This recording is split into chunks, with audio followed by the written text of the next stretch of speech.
I want the course to go. You also want to look at it being able to be action-based and not confuse the students. And every course or every lesson you are teaching that is not really thought through as well, you would realize that eventually some of the students will not be able to follow the lesson. I mean, I've been in classes where I'm like, I have no idea what their objective was. I have no idea what I got from this course. But I know that being instructors, being teachers, your goal is to be able to impact the life of your students, is be able to guide them and help them to achieve their goal. It also decreases students' cognitive load, as I mentioned before, and then it also optimizes the instructional efficacy of your course.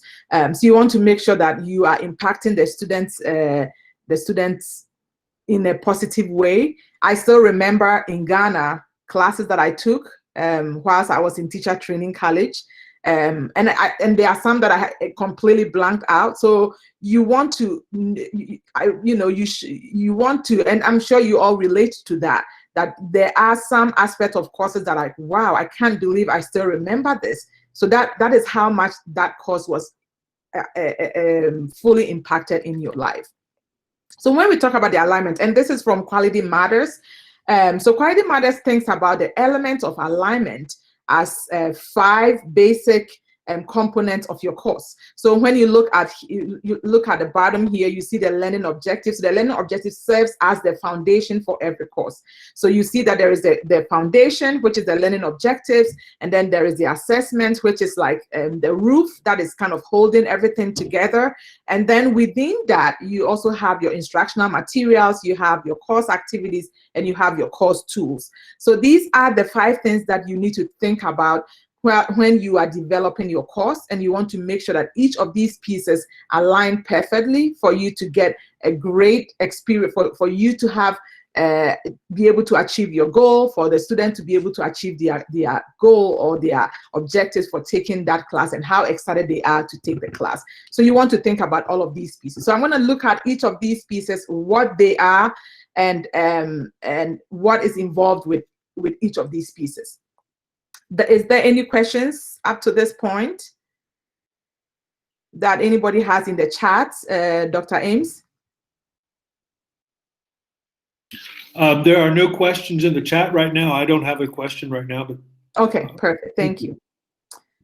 Great. So for all of these pieces, as I mentioned earlier, so the objective, the assessment, the activities, the materials, the technology that you are going to use, all of these are kind of linked together. So for example, if you decide to change your materials, or if you choose to decide you decide to change your activities, all the other pieces would also have to be revisited to make sure that, okay, I'm changing my activities. So what am I supposed to do to change my learning objectives? So you can kind of backtrack that way. You can also look at the assessment you are giving to your students, and then backtrack and say, okay, if I'm giving this assessment to the students, then I want to make sure that my objective align with all of the other pieces that are supposed to align in a particular course that I am teaching, or a particular lesson that I am teaching.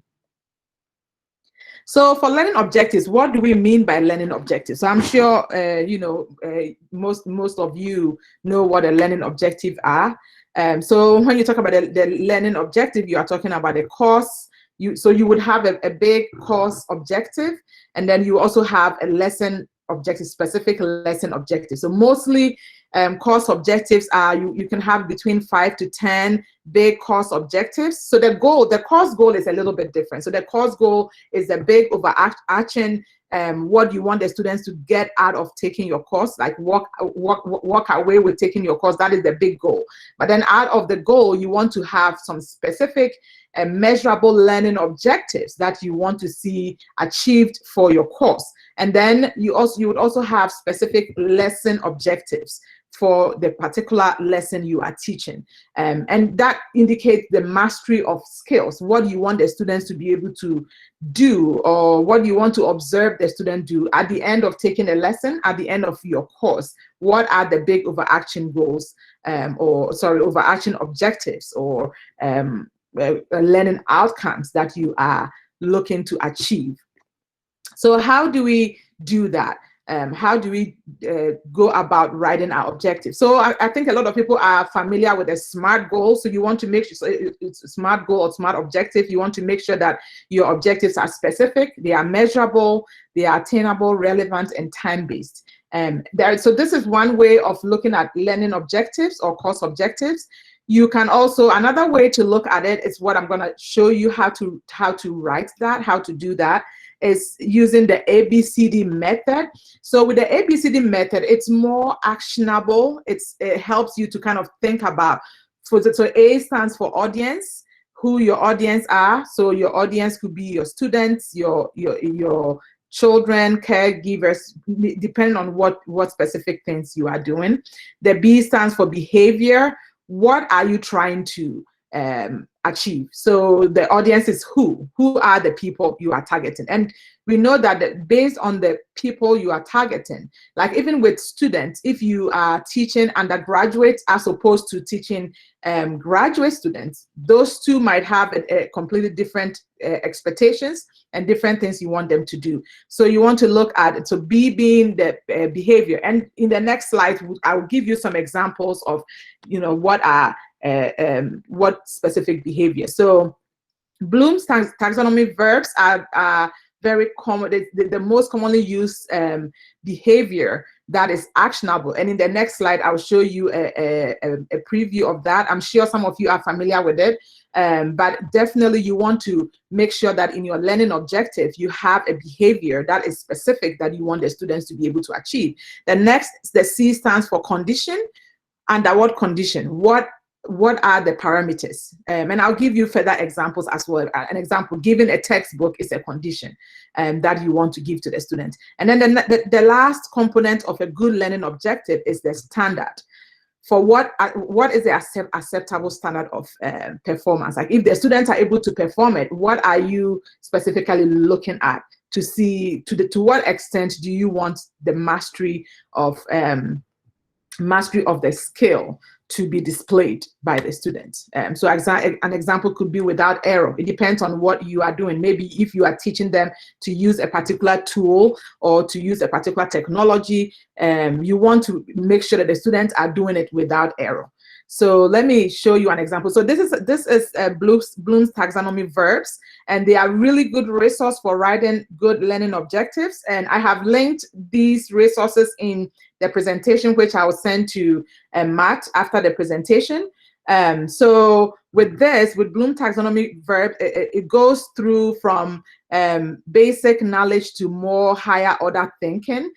So you want to make sure that your objectives, your behavior would start from more of like a lower level knowledge remembering to maybe analyzing, defining, explaining, contrasting. So the more you go into the course, the more you probably move towards the higher order thinking, which is more like the synthesis and evaluation part. And also depends on if you have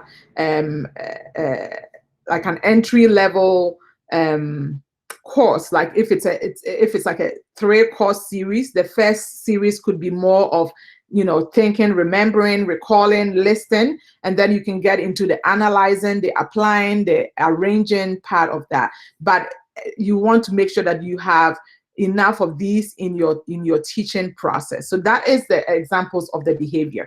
The next is the condition. So it could be an equipment or specific thing, that behavior that you want to see. What is it? What is the condition? It could be an environmental condition. So examples could be giving an oxygen wrench, regulator, or D-tank with oxygen, as an example, giving a complete works of William Shakespeare, giving the following equipment.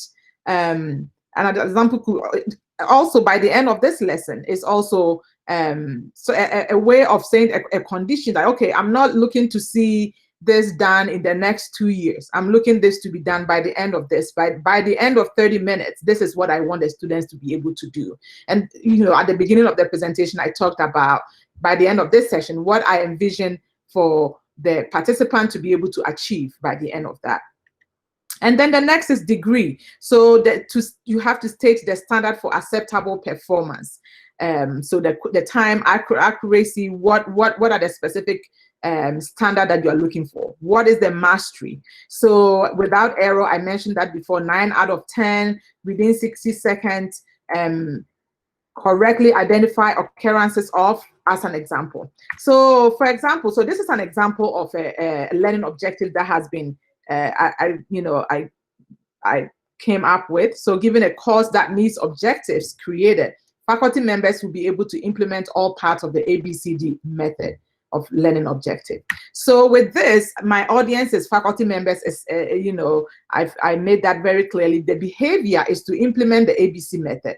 The condition is given a course, and then the degree is all parts of the ABCD method. So you want to think through when writing your objectives, and once the objectives are clear, you are able to know the direction you are going. The students are informed where they are going, and it helps them to know the expectation of what they are supposed to be doing. Okay, so I'm giving you another example. So given an assortment of EMS equipment to pick from, the paramedic should be able to identify all the equipment necessary to perform rapid sequence intubation without error. So this is an example. So in this example, can you tell me what my audience are in this example? You can give me any of them: audience, behavior, condition, or degree.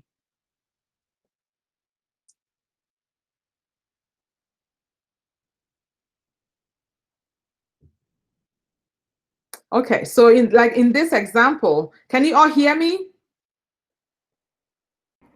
Yes. Yes. Okay, perfect. Okay, good. Yes. I'm like, okay, did I lose? Did I lose? I would say the audience is the paramedic. Okay, that's great. What else? So given an assortment of EMS equipment, sounds like the condition at which the students were given, I mean, the equipment or the tool you are giving them. So the paramedics would be our audience. To identify, the behavior would be to identify all the equipment necessary to perform the sequence, and then the degree is without error. So you can clearly see that all written that. Does all objective have all these components? Probably not. But you want to think through that when writing your objectives as well. So the caveat is that you did not hear understand, learn, know, demonstrate, understanding of, apprehend, clarity, and concept of. You didn't hear any of these in what I just did. And why is that? For example, if I say, and a lot of people use, oh, by the end of this lesson, students will be able to understand. But if you say understand, it is difficult to measure understand. What are you trying to measure? So when you say understand, I'm like, okay, what do you want them to be able to do to see that they understand? That is going to the next level and really being very much more specific. Same as learn, same as know, same as demonstrate understanding of. So you want to make sure that you are using the Bloom's taxonomy verbs to make it more specific for the students and for you as well. So the next thing, the next part of the alignment is the assessment. So we talked about the objective, the assessment. What are the ways? What is the evidence? So now that we know what the objective is, what is the evidence of what we want to see the students do? How do we provide? And so the assessment can serve as a feedback. It can serve as a prompt for the students to provide you with an evidence of what you are looking at. So you want to make sure that if you are telling the students that by the end of the lesson, I want the student to demonstrate, then the assessment would have to give the students the opportunity to demonstrate what you want them to be able to demonstrate for that particular lesson.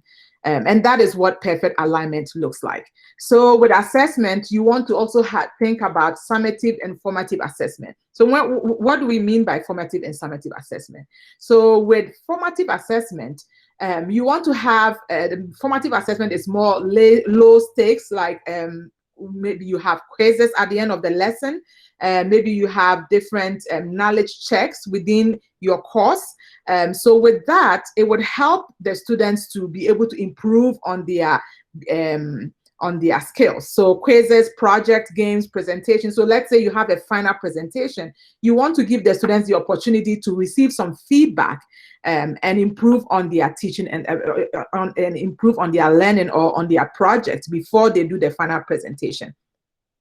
The summative assessment is more like final project. It's not for providing feedback. It's more for assessing the student's performance. Though the formative assessing the student's performance, it's more for feedback as well. So you want to make sure that you have a bit of formative objectives and summative objective as well. So before you do your final project, give the students the opportunity to do some few quizzes or do some discussion on activities group activities that would help them to see that, okay, maybe I did not do well on this, receive some feedback, and then use that feedback to improve on their next iteration of their presentation. So the next thing is the course activities. With course activities, so course activities is explained by Siemens as discussion activities, discovery activities, demonstration activities, tasks that would promote learning, active learning in the course that you are teaching. And it's also a way for the students to interact. I'm sure other speakers will be talking about interaction, so I'm not going to go too deep into interaction. But activities helps the students to interact with the course content, interact with each other, interact with the instructor. And you want to make sure that all of these pieces are included in your online teaching or any teaching that you are doing, whether face-to-face or online as well. So examples of course activities could be student presentation, practice quizzes, labs, peer review, reflection, simulation activities, tests, role-playing, class discussion. So those are some examples of course activities. So now we know our objectives, we know our assessment, we know the activities. So if we are telling the students to demonstrate a particular skills, what activities am I going to give to the students to ensure that the students will be able to demonstrate the skills? So you want to maybe have the student do short presentations or do role playing or record short videos. So you want to make sure that the activities you are giving them is also thinking through the objectives and giving them the activities, preparing them for the assessment that you are going to give to them. So the next part, so the fourth part of the alignment process is the instructional materials. So what are the instructional materials? The resources, the textbooks that you are going to give them. So those are the resources that you want to give them. Maybe videos you are going to prepare for them. Maybe it could be PowerPoint presentations or videos or whatever way you want to present your content to your students. So those ones could be textbooks, as I mentioned before, diagrams, slideshows, lectures, video demonstrations, open educational resources, and etc. So many different examples that you can give to your students. So you want to make sure that those also align with your course objectives. It aligns with the assessment, it aligns with the activities.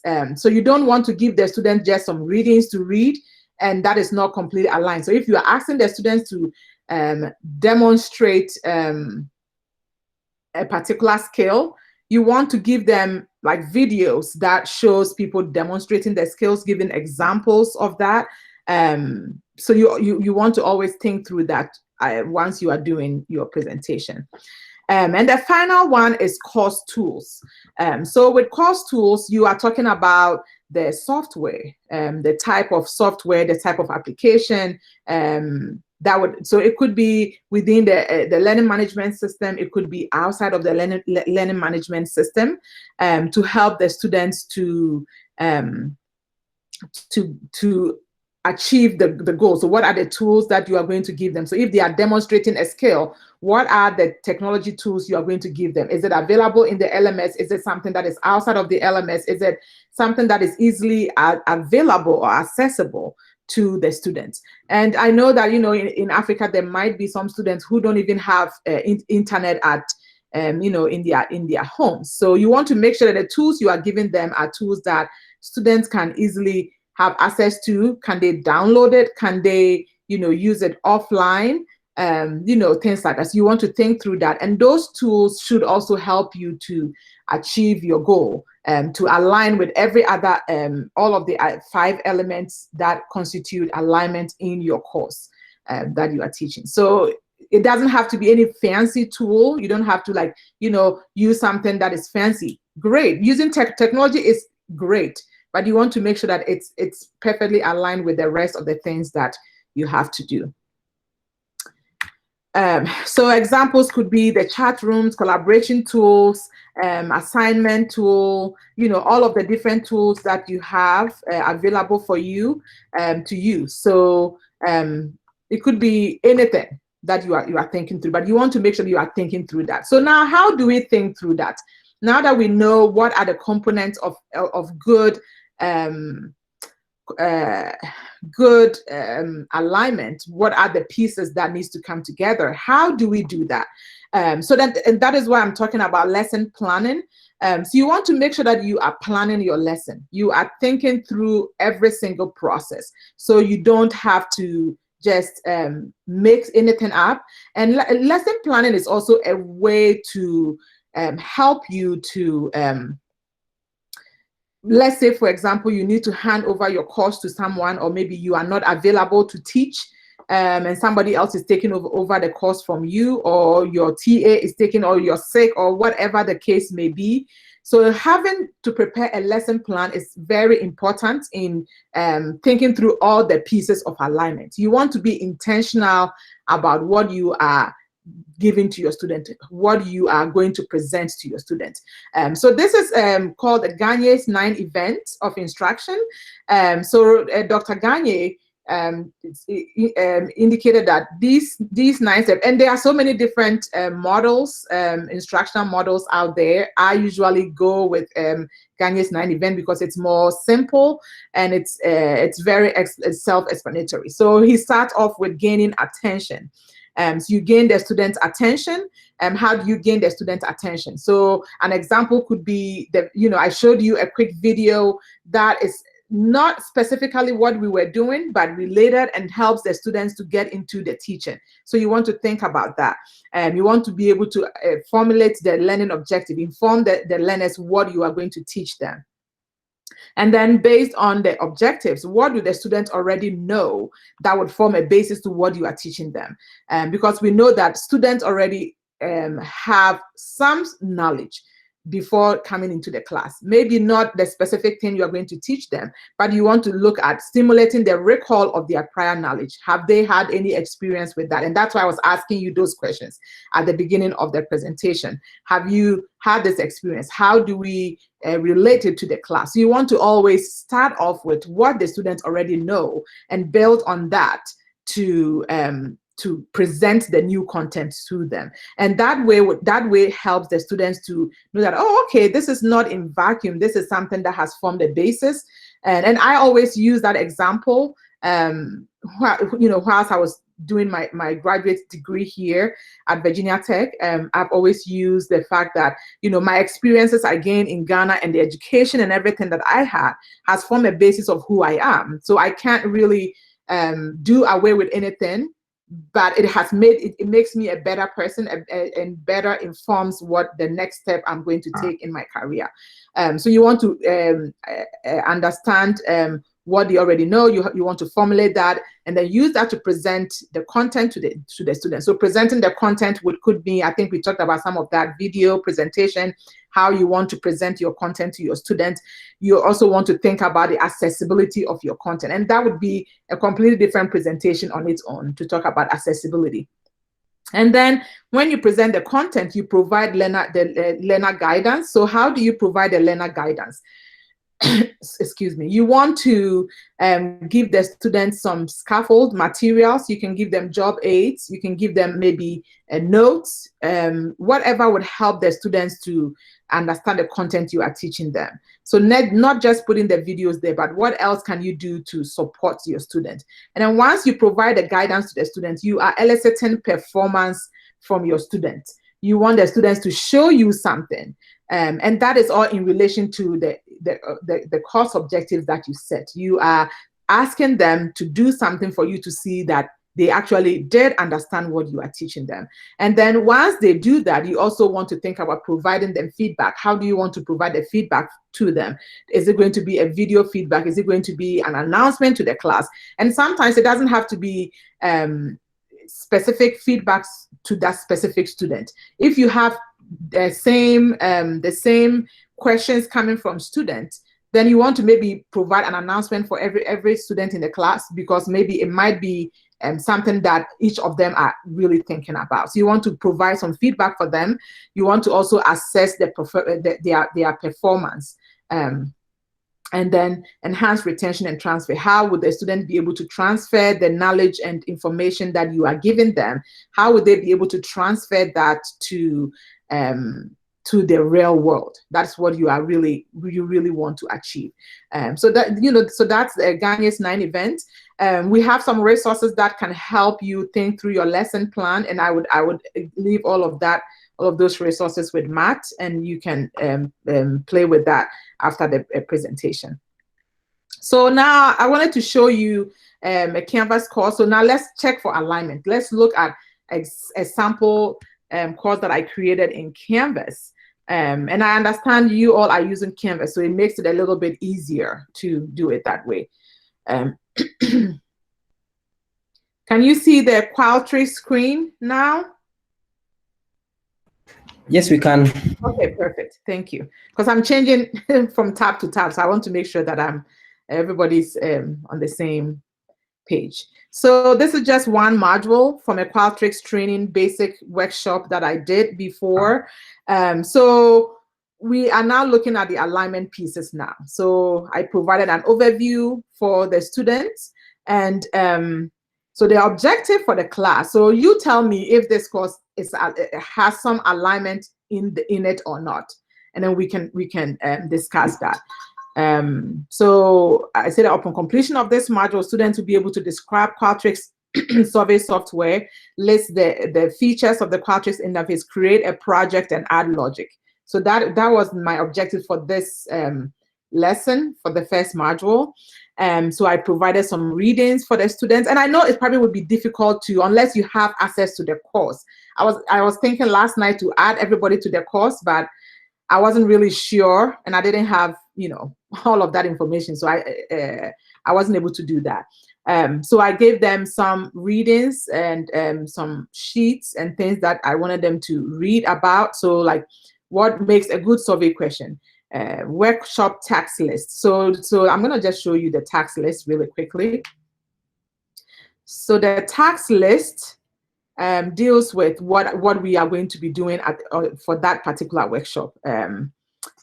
Let me close this one. I also gave them editing Qualtrics questions, distribution options overview, and then I also added some videos. So I added like Qualtrics beginner tutorial, logics in Qualtrics, and also as part of their class activities, I want the students to do the introduction. Because this was a first module, this is the first time we are meeting for the series of workshop, I wanted the students to introduce each other, and then also discussion for the different features in Qualtrics. So I created a discussion prompt.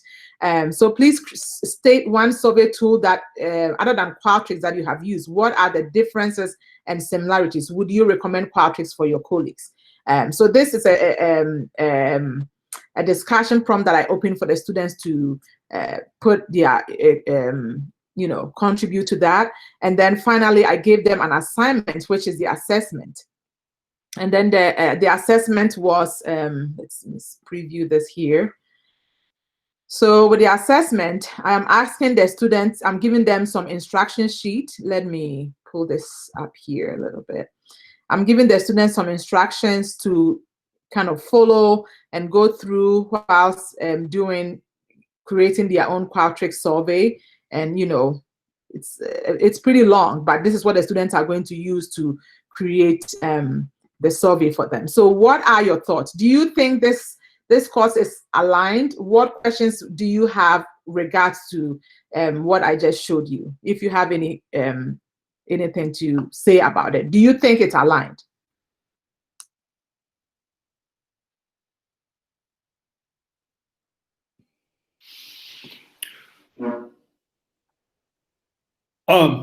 Dr. Ofori, there's a question in the chat section on creating objectives. Can you see it there from Charles? Let me, I was in a complete different view. So, okay. If you have a physiology class about types of anemia and given your 2-year medical school, how would a good learning objectives read like? Charles, Charles, that's a really good question. So there is, it depending on what you are teaching them. So you are teaching a physics class. So with that, I would say that depend on what you are trying to let the students do. What are the things that I'll probably ask you a follow-up question. What specifically are you asking the students to do?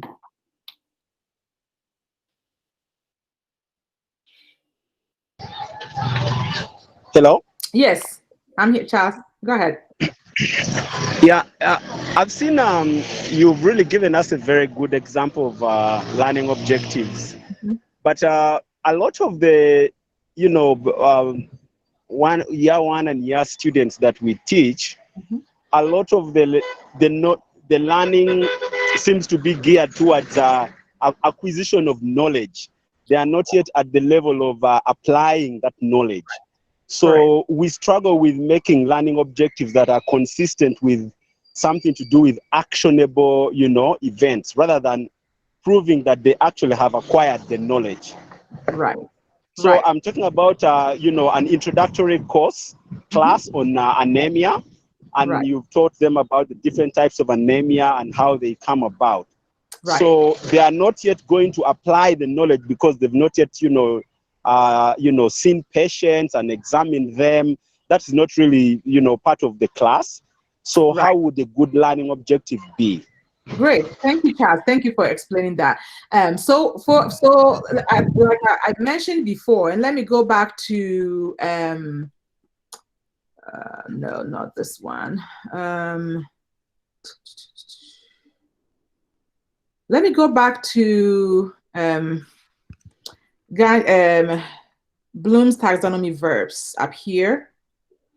So I think I mentioned that a little bit earlier, that based on what you are trying to teach your students. So for the example that Charles, for your students that are beginners, that are not ready to apply yet, you want to start off with the lower end of Bloom's taxonomy. So for example, recall. So you see that when you just want them to gain knowledge, you want them to get the basic concept. So you don't want to move into the application phase. So the Bloom's taxonomy verbs start off with knowledge. You go to comprehension, application, analysis, synthesis, and evaluation. So if the students are building their knowledge up to where you want them to be able to synthesize and evaluate a situation, you always want to start off with the lower end, the knowledge, they remember what they previously learned, what information you want them to get. So an example here would be memorize. Since they are dealing with medical situations and medical things, you want them to be able to identify, maybe you want them to be able to label, you want them to be able to list. So definitely, Charles, I would say that instead of going to the higher order thinking, you want to start off with a lower knowledge thinking section. So that way, the student can gain the skills they need. So especially for students who are like first-year students who don't really know what to do, you can still use Bloom taxonomy verbs, but you can start off with a lower end and then move your way up as the students are advancing in the course. Does that make sense, Charles? Thank you, it does. Thank you so much. Yes, you are very welcome. Any other questions?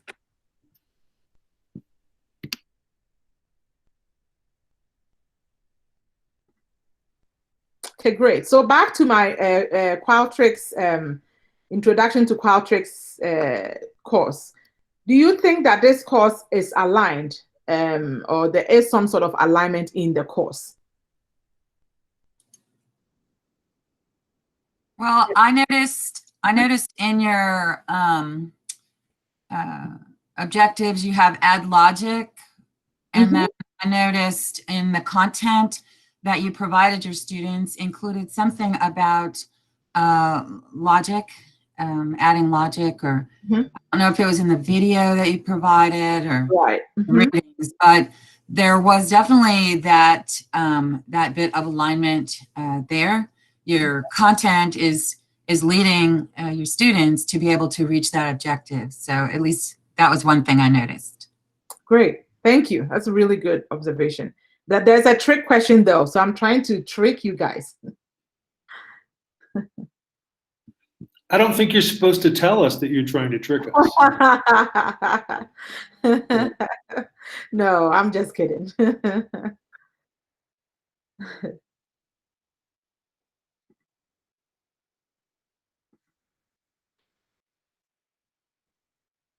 So for the most part, majority of the things that are in this course are pieces that are I try to make it as aligned as possible. But when I look at the objective, like when you look at the objectives, I'm asking them to list the features of the Qualtrics interface. But though I'm asking them to list the features, there is no objectives here. There's nothing here apart from maybe the discussion that talks about the differences in the features, which could be something that you want to keep an eye on that to make sure that if you have that in the objectives, are the students really going to write the features? Is it the features of Qualtrics you're asking them to do? Because here in this discussion, I'm asking them to the differences between the features of Qualtrics and other software, not necessarily the features of Qualtrics interface. So you want to make sure that, so I'm not sure if I can actually achieve this goal, actually. I don't know, because I'm not giving them any assessment. The only assessment I'm asking them to do is to create a project. Go, open Qualtrics and put in information. I gave them a long list of things to do, but there isn't any place here to indicate that. So like I said in the beginning, you can backtrack. So you realize that, okay, I'm giving the student this activity. I don't think these objectives would be able to, I can achieve this objective in this class. And it's okay to have just one objective for the lesson instead of having multiple objectives and not being able to achieve that.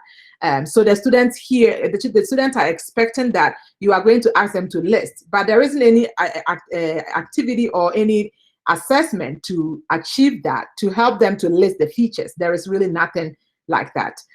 So in that case, there is some alignment to some extent, but there are some of the pieces of alignment that doesn't really add up, to say it that way. So those are the things that you want to be looking out for, and making sure that all of the pieces are coming together. And then you can always backtrack, give the assessment and backtrack and say, okay, are these objectives helping me to achieve that? Are these activities going to help the students to do the assessment and achieve the objectives that I gave them? Are these tools and materials able to help the students to do the things that I am asking them to do? So the lesson plan really helps you to think through all of these pieces and really helps you to think through all the pieces and how you want all the pieces to come together. So I think with that, I had an activity, an alignment activity, to help you think about what your objectives are, what your assessment would be, activities, instructional materials, and course tools. And I will make this simple activity available. We also have a free resource course development plan. And I would give that resource as well. So with a course development plan, you are looking at, let me open this here really quickly. So with a course development plan, it's a 6-step course development plan, and it's a free resource online that you can go at any time. So the first 5 parts, you can look at it and see if you want to adapt it. You can change it and use it for your own purposes in your university, how that helps and works for you. But the last piece of the course development plan is the lesson plan. So that's what I was talking about. So, thinking about preparing for your learning, delivering and practice of your new materials, and mastery and evaluation and wrap up. So the last section of this resource can be used as, you can make multiple copies of that whilst you are preparing to teach your class, and use that as a model to help you think about what is the content, what I want to present, what practice application am I looking at, how to provide the feedback to your students. So those are also available for you, and I would ensure that you have those resources at the end. So thank you for being great students and good players, and I open it up for any more questions that you may have. So thank you.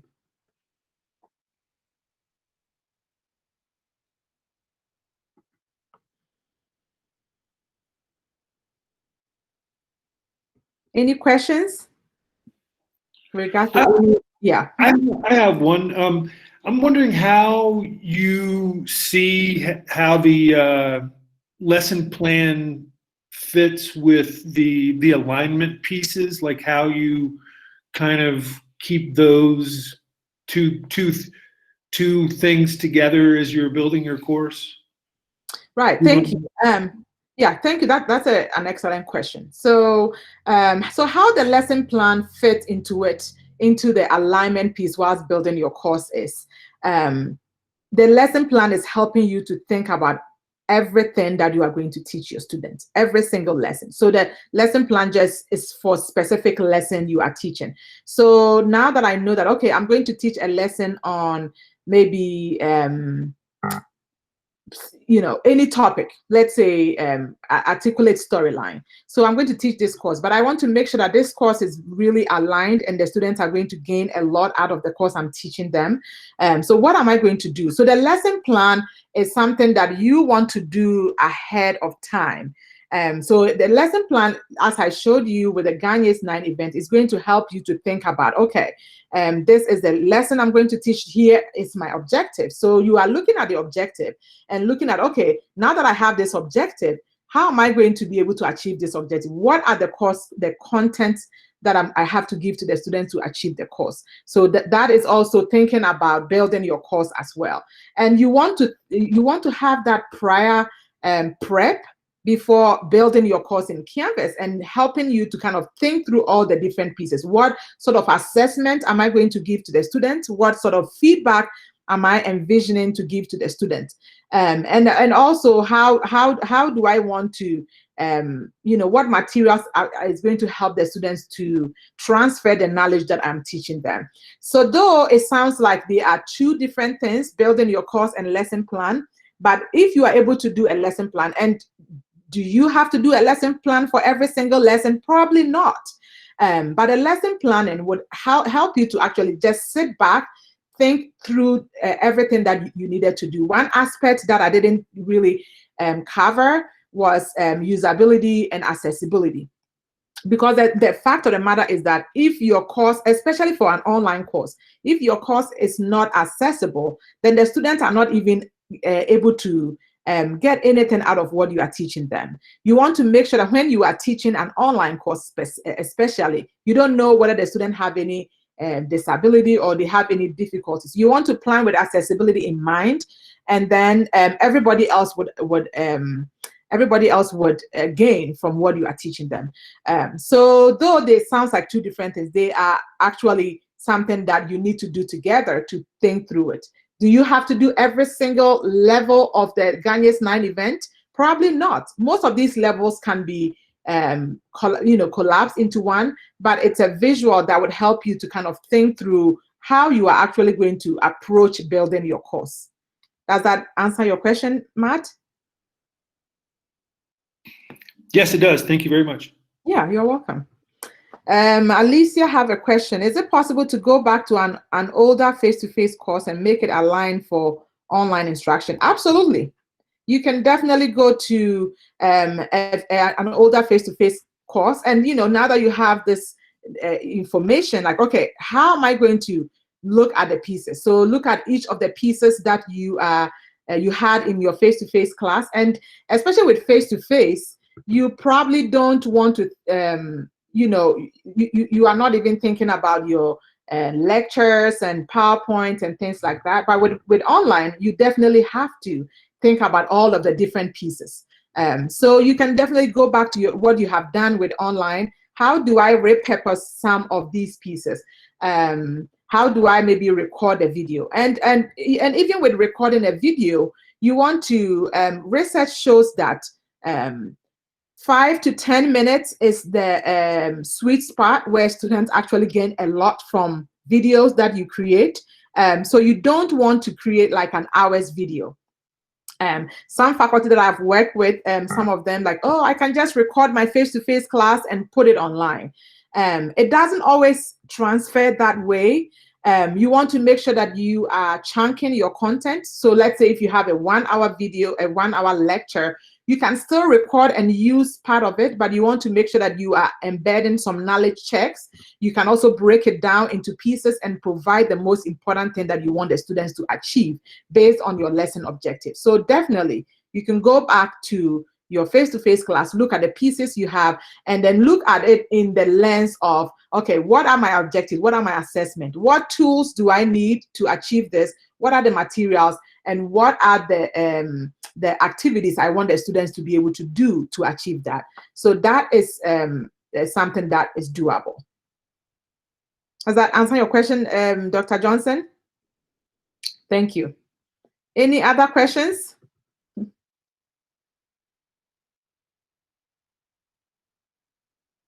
Okay, I'm gonna start mentioning names now. I'm not gonna do that.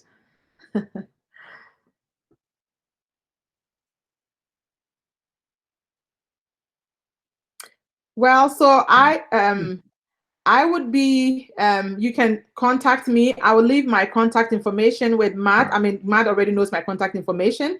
And if you have any follow-up questions, I would be glad to connect with you and answer any questions you may have. And I would also make the resources and the presentation available for Matt to distribute to the whole group. So yeah. Matt, did you have anything else to add? I do not, unless anyone else has anything else to add. I will just say thank you very much, Doctor. We really appreciate it. Excellent topic.